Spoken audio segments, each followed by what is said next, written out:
오전에 베드로의 설교 중 첫째 부분 성령에 관한 이야기, 성령에 관한 이야기에 대해서 알아보았습니다. 오늘 베드로가 이 설교하는 이 날은 성령 강림절, 오순절 성령 강림절 사건이니까 당연히 성령에 대해서 이야기를 하는 겁니다.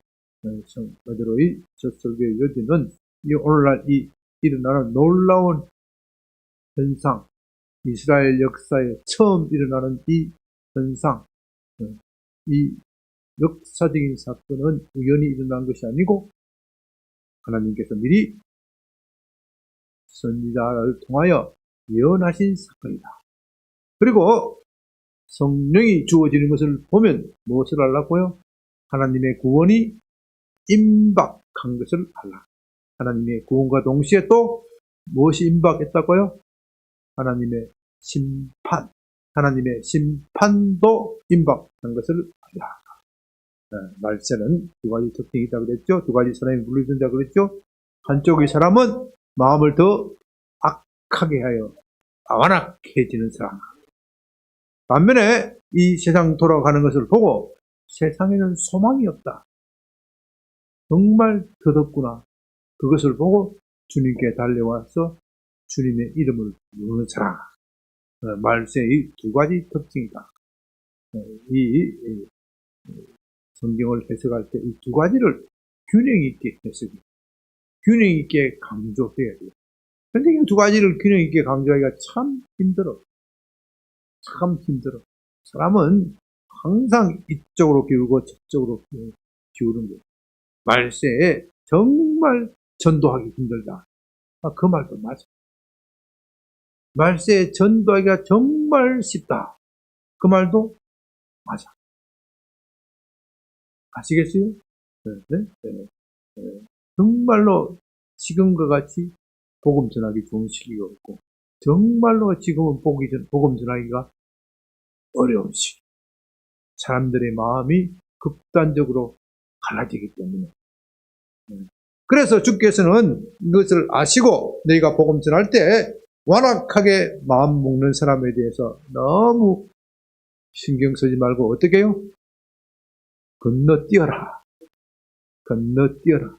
주께서 제 아들에게 전도를 보내실 때 복음을 받아들이지 않는 사람은 건너뛰고 복음을 받아들이는 사람에게 가라. 주께서 말씀하시기를 너희를 영접하지 않으면 어떻게 해요? 제 아들을 보낼 때 어떻게 해요? 발을 털으라. 먼지를 털으라. 거기서 악이 논쟁하지 말라. 논쟁하지 말고 그 사람들 말고도 복음들을 받아들일 사람은 얼마든지 있다. 성령께서 이끄시는 대로 행하라. 그런 말씀입니다. 모든 말씀을 이어서 조금 더 보충하면요. 십자가는 항상 그런 겁니다. 십자가도 우리에게 두 가지를 말합니다. 두 가지 말을. 십자가가 우리에게 하나님의 엄청난 은혜죠. 하나님께서 자신을 몸을 주어서 자신의 몸을 주심으로써 우리를 구원하시는 하나님의 사랑의 절정입니다. 십자가. 어느 누구도 십자가를 통하지 않고서는 하나님의 사랑을 알 수도 없는 겁니다. 그냥 짐작할 수는 있겠지만은 그것을 느낄 수도 없는 거예요. 그 십자가 사건이 내 사건이 되었을 때 비로소 우리는 하나님과 스파크, 그야말로 불꽃, 결합이 되어 불꽃이 일어나서 우리 속에 하나님의 사랑이 불처럼 번져 나는 겁니다. 그런데요, 또 십자가는 또 다른 의미가 있어요. 내가 너를 위하여 몸을 주었는데 너는 나를 위하여 무엇을 합니까? 너는 나를 위하여 무엇을 하느냐? 나는 너를 위하여 몸을 주었건만 너는 나를 위하여 무엇을 하느냐? 그것을 묻는 사건입니다. 우리는 이 두 가지를 균형 있게 이야기했어요. 늘 교회 안에서 설교가 이 두 가지가 균형 있게 되지 않기 때문에 한쪽에서는 하나님의 사랑만 너무 강조를 하다가 흔히 말하는 값싼 복음, 값싼 복음. 하나님이 구원해 주셨으니까 아무렇게나 살아도 구원받는다. 그런 값싼 복음이 교회 안에 난무하게 됩니다. 반면에 너는 나를 무엇하느냐, 너는 나를 위해서 무엇하느냐. 주님께서 우리를 위하여 목숨을 주었으니 너도 나를 위하여 목숨을 내놔야 합니다. 그 뜻이에요. 달리 해석할 길이 없어요. 그래서 주님께서 제 아들을 부르면서 뭐라고 말씀하십니까? 나보다도 자기 목숨을 더 사랑하는 사람은 내게 합당치 않다. 나보다도 자기의 목숨을 더 사랑하는 사람, 자기의 가족이나 생명이나 이 세상 것을 더 사랑하면 내게 합당치 않다. 내가 이렇게 했으니 너도 나를 위하여 목숨을 내놓아야 한다. 그 뜻입니다. 물론 이것을 대가관계로 생각하면 이건 복음의 진리를 실패하는 것, 이해하기가 실패하는 거예요. 하나님의 은혜를 베풀었으니 우리가 자연스럽게 그렇게 반응을 해야 한다. 그런데 그 자연스러운 반응이 우리 속에 있어요, 없어요?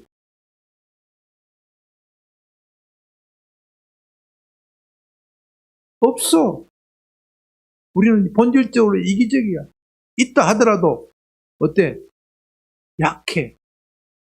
약하고 어떨 때는 은혜 받았을 때는 내 몸까지 내놓겠습니다 하다가 어떻게 돼요? 그 은혜가 사라지면 어떻게? 쏙 들어가가지고 은혜 받았을 때는 저를 보내주셔서 하다가 나를 보내주셔서 하다가 은혜가 떨어지면 어떻게 해요? 나가 말고 저 옆에 있는 박근사를 보내주셔서 박근사를 그래서 보내주셔서 옆에 사람 보면 우리 임성교사를 보내주셔서 나를 말고 나는 빼고 저는 뒤에서 돈 많이 벌어서 후원하겠나이다. 그렇게 싹 빠져버려. 은혜가 떨어지면은. 그래서 우리는 은혜를 늘 추구하면서 늘 성령에 충만해야 됩니다. 성령에 충만하지 않으면요, 목사도 장로도 소용이 없어. 이 세상 가치관에 팡팡 넘어지게 되어 있어요. 왜? 우리 본성이 그럽니다. 은혜는 우리 본성을 억누르고 하나님을 사랑하도록 만듭니다. 그래서 우리가 성령에 충만한 겁니다. 충만해지는 겁니다. 오늘 본문은 바로 그런 전제 속에서 다윗의 신앙 고백. 다윗의 신앙도 참 우리가 보기에는 그냥 이렇게 일직선으로 상승하는 것 같지만 그게 아니고 엄청나게 굴곡이만한 엎치라 뒤치라 신앙이 충만할 때는 훅 올라갔다가 신앙이 꺼질 때는 어떻게 내려가 꺼져버려. 이게 다윗이 맞나 싶을 정도로 흔히 하는 말로 냉탕 왔다 갔다 하는 신앙. 다윗도 냉탕 왔다 갔다 하는 신앙. 영어로 말하면 업다운 올라갔다가 내려갔다가 그러나 다윗을 비롯한 신앙의 선배들의 신앙이 올라갔다가 내려갔다가 하지만 완전히 꺼지지는 않는다. 다시 올라가. 내려갔다 싶으면 다시 올라가면서 점점점 하나님을 닮아가는 모습. 그런 모습을 보이고 있는 겁니다. 우리는 이것을 생각하면서 본문 외에 다윗의 신앙 고백에 대해서 이야기를 좀 드립니다.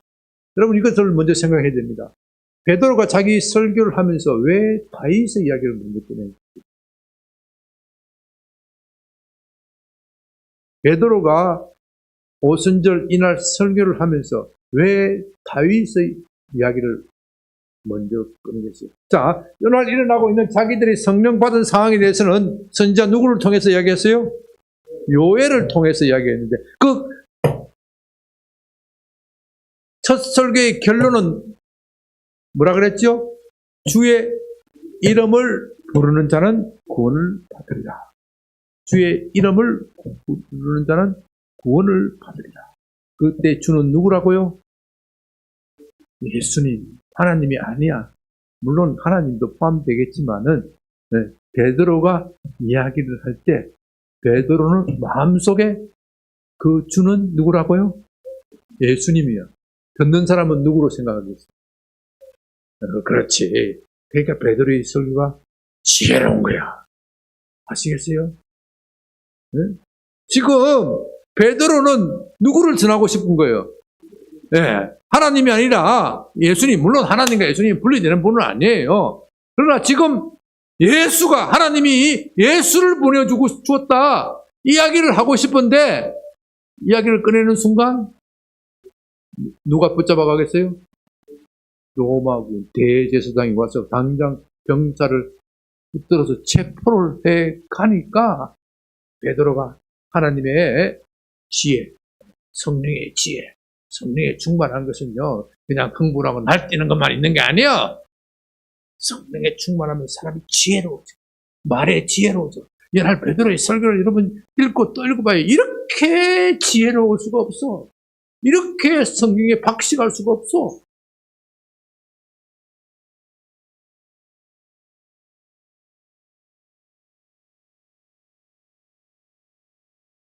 (22절) 보십시오. 이스라엘 사람들아 이 말을 들으라. 여러분 이 말을 딱 하면 뭐가 생각나겠습니까? 그렇죠. 쉐마. 네. 이스라엘 사람들아 이 말을 들으라. 이 말을 들으라는 것은 신명기 6장 4절에서 쉐마 이스라엘. 네? 이스라엘 백성들아 내 말을 들으라. 누구 한 말이에요? 모세가 한 말이야. 모세. 네. 이스라엘 사람들은 모세는 그들을 구원한 구원자이고 그들이 가장 사랑하는 율법의 수요자예요. 이스라엘 백성들 중에서 가장 존경하는 인물이 이 모세란 말이죠. 모세. 그 모세가 백성들에게 요즘 뭘로 하면 설교를 하는데 신명기는 모세의 설교. 모세가 설교인데 이스라엘 사람들아 들으라. 내 말을 들으라. 내 말을 들으라. 하나님의 말씀을 들으라. 지금요. 이게 이 말이 보통 말이 아니야. 나는 모세와 같은 권위를 가진 사람이다. 이런 뜻이요. 물론 베드로는 자기가 의식에 사는 말은 아니에요. 자기가 의식에 사는 말은 아닌데 하나님께서 이미 베드로에게 모세 아니 그보다도 더 큰 권위를 부여하십니다. 모세는 구약의 율법을 선포한 것이고 베드로는 지금 누구를 선포하는 거예요? 예수 그리스도 메시아를 선포하는 거예요. 구약의 율법은 무엇을 말하느냐? 장차 메시아가 올 것이다. 그림자이고 메시아는 실체예요. 그러니 이 베드로가 내 말을 들으라 하는 것은 모세보다도 훨씬 권위가 있는 말씀입니다. 이게 성경의 장절을 나눌 때 요걸 1절로 딱 했으면 얼마나 멋있겠어요. 이렇게 하면은 원래 성경 자체는 장절이 없어.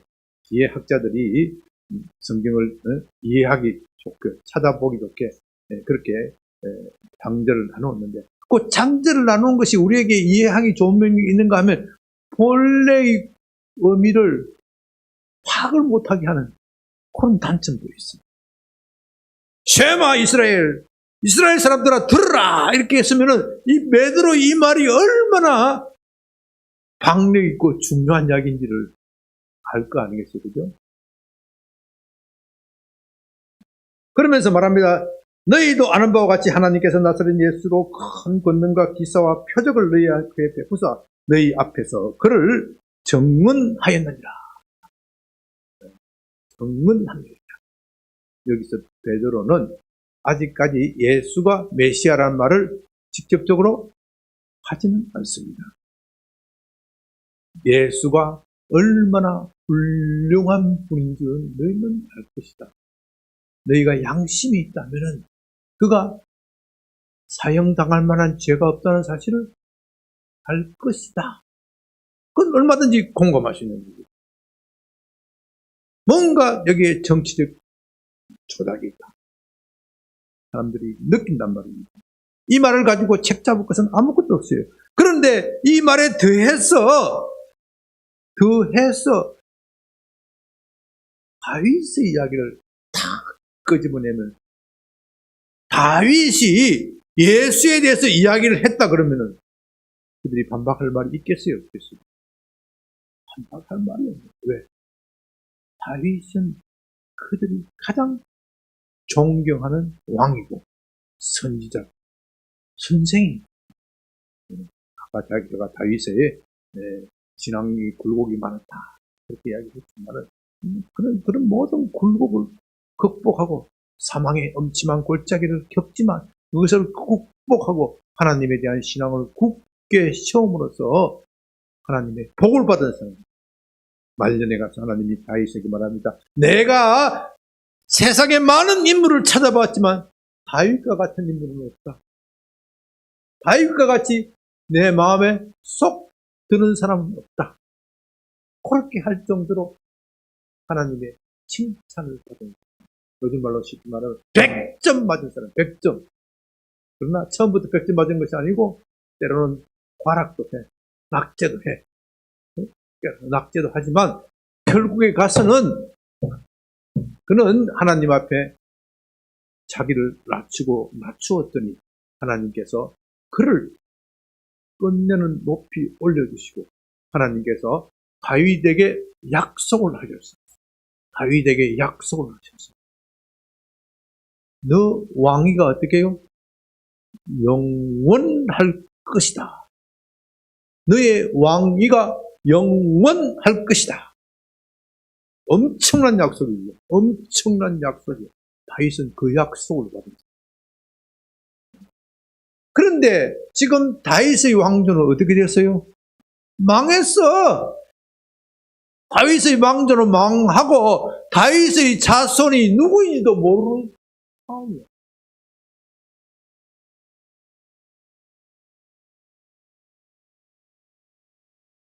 그러고 나서 다윗의 왕조가 망하고 나서 몇 년이 지났어요? 무려 500년이 지났어요. 500년이 지났어요. 쉽게 말하면은 고려 왕조가 망한 것이 1300년대 말렙이야. 그건 1400년에 가까워요. 한 600년 전 사건인데 600년 전 누가 지금 고려 왕조 후손인지 알 수가 있어요? 마지막 왕의 후손이 누구예요? 일시조선 때 고려 씨를 다 말렸어요. 왕씨 쓰면 어떻게 돼요? 죽여버리니까 뭐예요? 왕씨가 뭐가 됐어요? 전씨, 거기다가 갓을 씌우면, 왕에다 갓을 씌우면 전씨가 되고, 점을 찍으면 옥씨가 되는 거예요. 굿을 옥자가 되는 거예요. 점을 찍으면 옥씨가 되고, 시도 없이 말랐어. 시도 없이 말라가지고, 누가 고려 왕가의 후손인지 알 수 없어. 이시조선. 망한 지가 얼마 됐어요?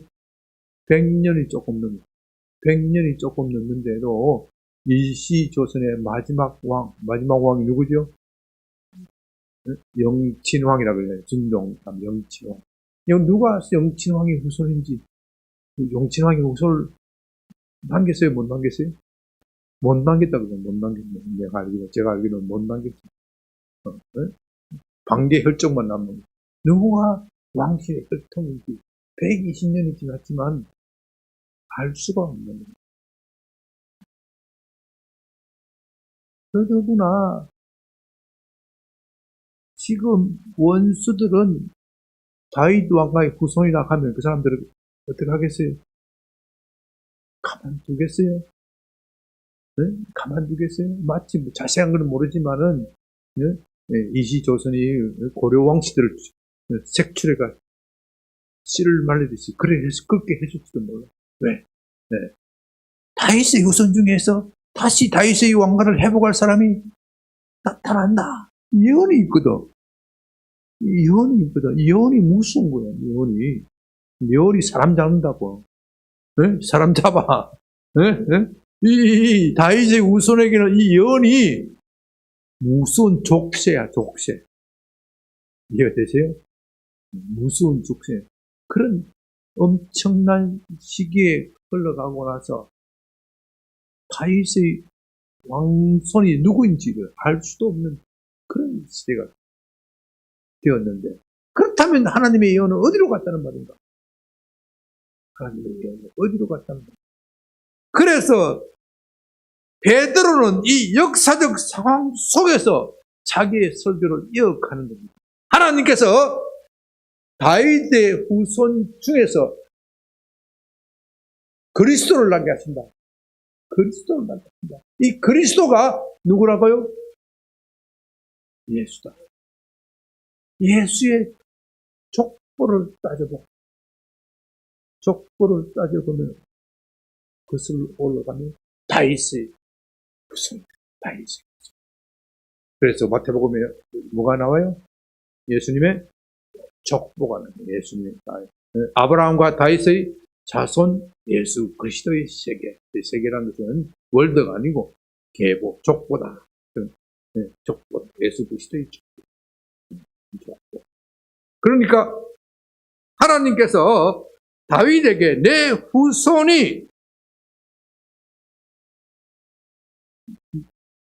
후손이 영원히 그 왕위를 차지할 것이다 하는 것이고 약속을 하셨는데, 그런데 히스토리 역사를 보니까 다윗의 왕가는 어떻게 됐어요? 망하고 사라졌어요. 사라졌으니까 도대체 하나님의 약속은 어떻게 된 것이냐? 이것이 이스라엘 백성들 속에 있는 의문입니다. 그래서 그들은 마지막 날에 숨겨둔 다윗의 자손이 나타나서 우리를 다스려 줄 것이 아니냐. 이것이 그들에 대한 메시아의 신앙입니다. 그래서 동방 박사들이 동방에서 별을 보고 헤롯에게 찾아왔을 때 헤롯이 뭐라 그래요? 겉으로 말로는 나도 그를 경배하겠노라. 그렇게 하지만 속으로는 뭐예요? 죽이려고 합니다. 왜 나도 그를 경배하겠노라 하는 것은 그 말을 합니까? 모든 백성들이 그 약속을 믿고 있습니다. 약속을 믿고 있으니까. 그 약속을 믿지 않으면 유대인이 아니야. 유대인이 아니라 자기도 유대인처럼 보이기 위해서 나도 그 메시아로 나신 아기에게 경배하려고 하겠노라. 하지만 속으로는 뭐예요? 죽여버리겠다. 죽여버리겠다. 그렇게 되는 겁니다. 그래서 다윗이 이제 베드로가 이런 모든 히스토리, 역사적 팩트를 생각하고 성경을 깊이 다시 참고하고 연구해 보았더니 하나님께서 약속하신 다윗의 왕가는 우리 눈에 보이는 세상의 왕조가 아니라는 것을 깨닫게 되었답니다. 세상의 왕조가 아니라는 것을 깨닫게 된 거예요. 이것은 예수님이 그렇게 말씀하고 가르쳤어요. 예수님이 제 아들에게 그렇게 말씀하고 가르쳤는데, 예수님이 살아계실 때는, 이 땅에 계실 때는 그것을 깨달았다 못 깨달았다?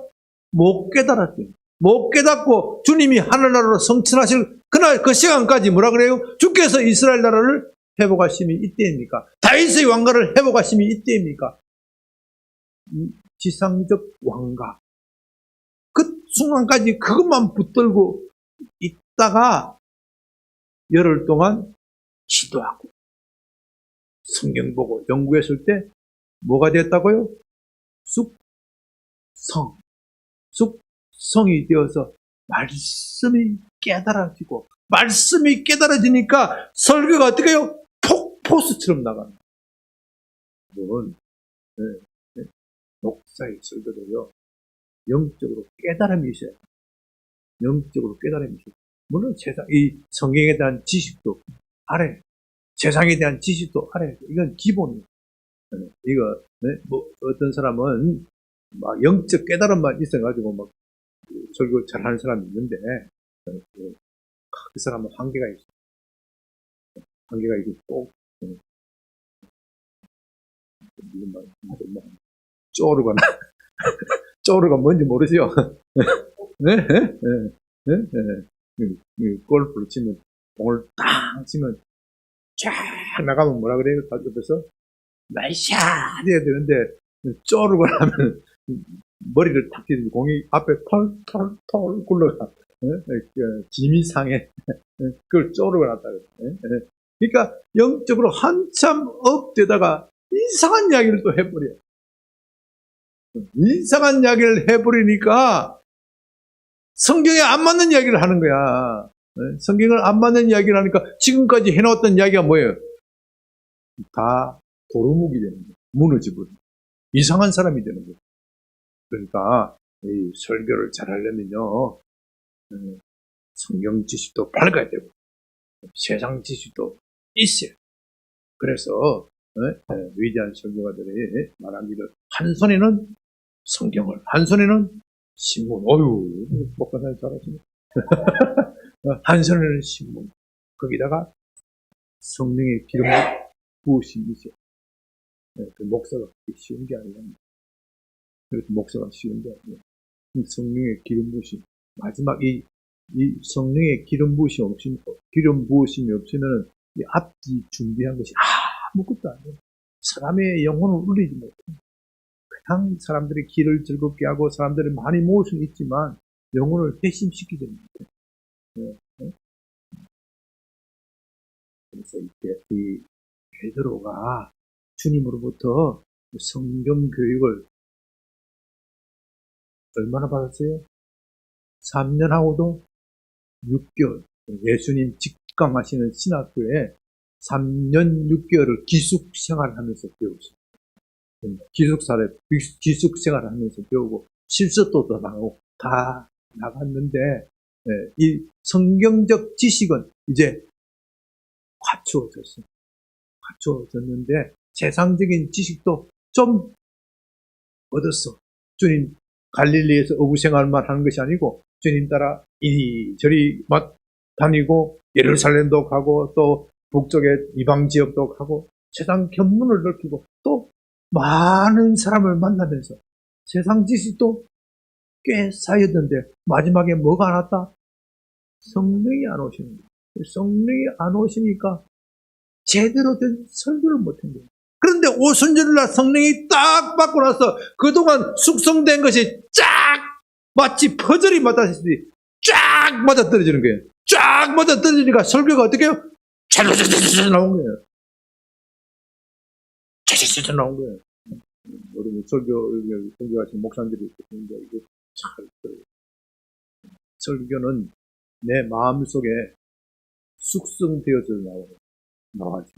내 마음에서 숙성되어져 나오지 않으면은 설교가 힘이 없어요. 그 숙성되어진다는 것은 내 마음속에 있는 퍼즐이 한꺼번에 꿰뚫어지는 거예요.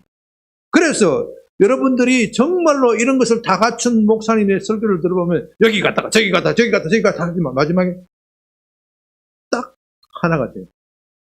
딱 하나가 돼요. 여기 가도 말씀하신 것은 고, 저기 가도 말씀하시는 것은 고. 그렇죠? 근데 이것이 정리가 안 된 사람은 도대체 저 사람 뭔 소리를 하는지 알 수가 없어. 알 수가 없어. 여러분 보십시오.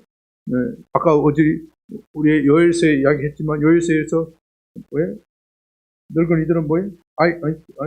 젊은이들은 뭐예요? 자녀들은 뭐 한다고요? 17절에 예언하고 젊은이들은 환상을 보고 늙은이는 꿈을 꾸고 더 많이 있는 단어 하고 싶은데 지면상 생략하고 그런 뜻이야 지금.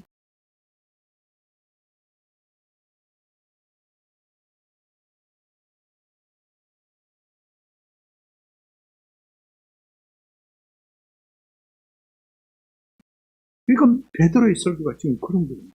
여러분들이 베드로의 설교를 이해하려면 이걸 또 읽어야 돼요. 그 히스토리컬한 배경을 생각하면 이야, 날 베드로의 설교는요. 베드로가 아니야. 베드로의 지혜에서 나올 수 없는 말이야. 다윗, 그 많은 선지자들 중에서 왜 다윗을 끄집어내겠어요? 그들이 가장 존경하는 다윗, 그들이 가장 갈망하는 그 다윗의 말에서 이끌어서 다윗이 이렇게 이야기했다면 그들이 반박할 말이 있겠어요? 없겠어요? 없어. 다윗이 예수가 메시아라고 했구나. 이것을 증명해버리면 게임은 끝나는 거야. 게임은 끝나는 거야. 그래서 다윗의 신앙 고백이 25절에서 이하에 나오는 거예요. 다윗이 그를 23절부터 다시 봅니다. 그가 하나님께서 정하신 뜻과 미리 아신 대로 내준 바 되었거늘 너희가 법 없는 사람들의 손에 들려 못 박아 죽였으나 하나님께서 그를 사망의 고통에서 풀어 살리셨으니 이는 그가 사망에 매여 있을 수 없었습니다. 요거까지는 팩트야. 예수가 부활했다는 것을 팩트야. 이건 팩트이기 때문에 감히 그들도 부인을 못해. 기껏 한다는 것이 예수의 제자들이 예수의 시신을 훔쳐서 저렇게 낭설을 퍼뜨린다. 그 정도이지만 그거 가지고 사람 죽일 수는 없어. 팩트는 뭐예요? 검증을 해야 돼. 그죠? 검증을 해야 되기 때문에 요까지는 사람을 죽일 수 없어. 그런데 예수가 달리 죽었다가 살아난 이 사건 너희는 그냥 우연으로 보지 마라. 다윗이 이것을 예언했다면 너희들이 어떡할래? 급하니까 경상도 안 나. 네? 너희들이 어떡할래? 아시겠어요? 그래서 시편을 다윗이 그를 가리켜 이르되 내가 항상 내 앞에 계신 주를 배우시며 나로 요동하지 않게 하기 위하여 그가 내 우편에 계십니다. 그러므로 내 마음이 기뻐하였고 내 혀도 즐거워하였으니 육체도 희망에 거하리다. 이는 내 영혼을 엄부에 버리지 아니하시며 주의 거룩한 자로 썩음을 당하지 않게 하실 것입니다. 다윗이 주님이 항상 내 앞에 계신다. 그렇기 때문에 내가 고난 당해도 기뻐하고 즐거워할 이유가 있다. 왜냐하면 그가 나를 보호하신다. 그렇게 신앙 고백을 했는데 이것은 시편 16편에 나오는 신앙 고백이에요. 다윗의 신앙 고백인데 그런데 그 다윗의 말 중에서 이는 내 영혼을 엄부에 버리지 않으시며 주의 거룩한 자로 썩음을 당하지 않게 하실 것입니다. 여기서 주의 거룩한 자는 하나님이야. 그런데 하나님께서 어떻게 엄부에 갈 수가 있고 어떻게 썩음을 당치 않을 수 있냔 말이죠. 이 말은 죽었다가 살아난다 이 말이에요. 네? 죽었다가 살아난다. 어떻게 하나님께서 죽었다가 살아나느냐? 다윗이 이걸 지금 예언을 했는데 이분이 누구냐고? 메시아다, 메시아. 예수가 죽었다가 살아났지 않느냐? 예수가 메시아다. 얼마나 힘있는 논정입니까? 28절 주께서 생명의 길을 내게 보이시니 주 앞에서 내게 기쁨이 충만하게 하시로다. 주께서 죽었다가 다시 살아나신 것은 곧 내가 죽었다가 다시 살아날 사건이다. 다윗이 구할신앙을 가졌다 이 말이에요. 메시아가 죽었다가 살아날 것을 다윗이 믿었다. 어떡할래 너희들?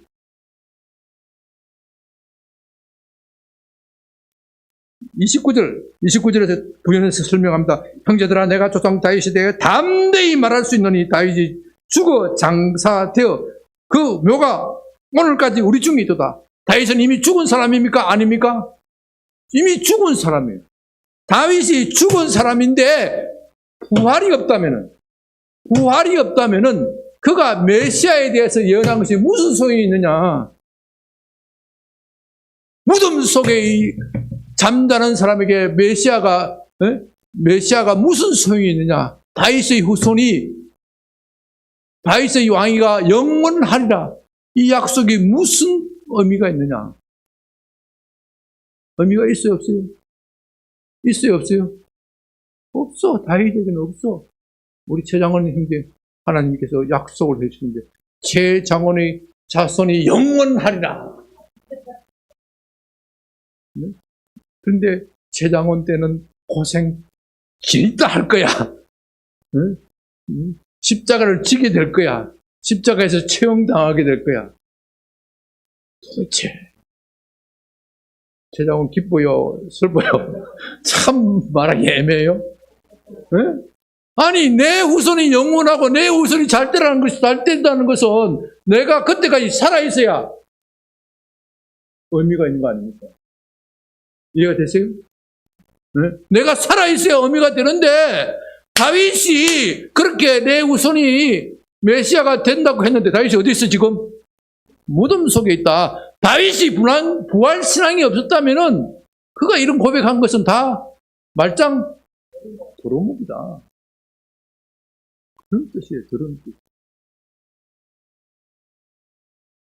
30절 그는 선지자라 하나님이 이미 생자상 그 자손 중에서 한 사람을 그 위에 앉게 하리라 하심을 알고 미리 공고로 31절 그리스도의 부활을 말하되 그가 음부에 버림이 되지 아니하고 그의 육신이 썩음을 당하지 아니하리라 하시더니 이 예수를 어떻게 해요?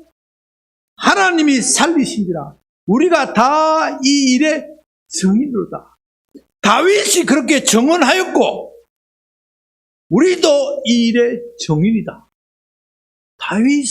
물론 다윗은 이 앞에 일어날 일을 우리처럼 명확하게 보지는 못해.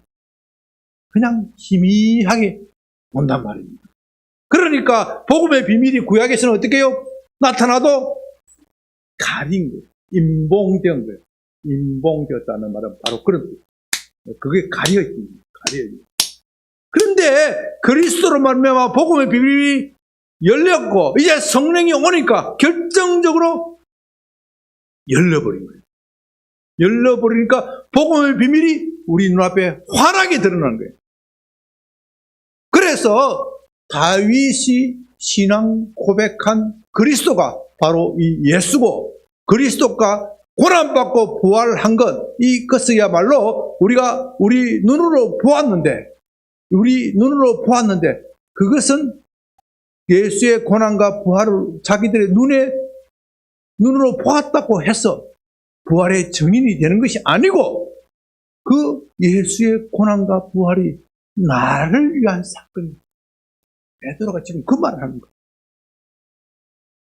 그러니까 나도 예수처럼 죽고 예수처럼 부활할 것이다.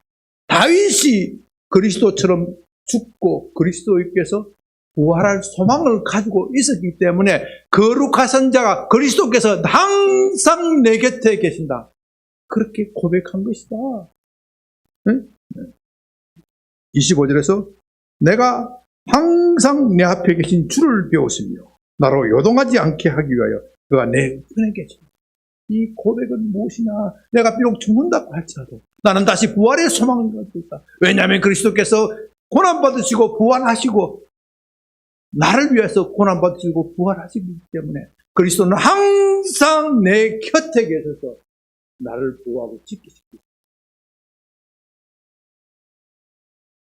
베드로가 이 신앙을 깨달은 거예요. 그럼 그렇게 보니까 베드로의 성경 해석 정말 대단하죠? 보통 인간이 준 지식이 아니야. 그래서 끝에 가서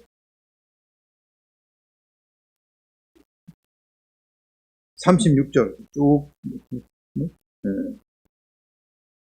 확실하게 그런즉 이스라엘 온 집은 확실히 알지니 너희가 십자가에 못 박은 이 예수를 하나님이 주와 그리스도가 되게 하셨느니라.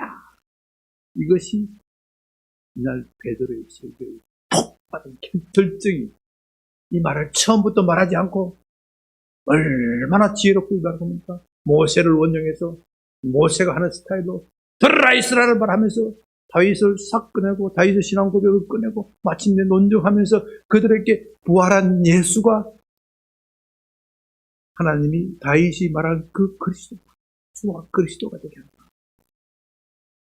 31절 그들이 어떻게 말하는 겁니까? 그들이 이 말을 듣고 마음에 찔려 베드로와 다른 사람들에게 물어 이르되 형제들아 우리가 어찌할꼬 우리가 그 그리스도를 몰라 뵈고 어떻게 했다고요? 십자가에 못 박았으니 얼마나 그들의 마음이 상심되고 그들 마음이 좌절이 되고 그들 마음이 고통스럽고. 여러분, 신앙은 이 고통의 눈물, 고통의 바다에 들어가야 돼. 고통의 눈물, 고통의 바다를 들어가지 않고 신앙을 고백하는 건요, 시험이 오면 팡팡 자빠지고 넘어지는 고통이 사망의 엄침한 골짜기에 들어가서 들어갈 때도 그 사망의 엄침한 골짜기에서도 주께서 나와 함께 하심을 경험해야 저와 여러분의 신앙이 단단해지는 겁니다. 말씀을 정리합니다.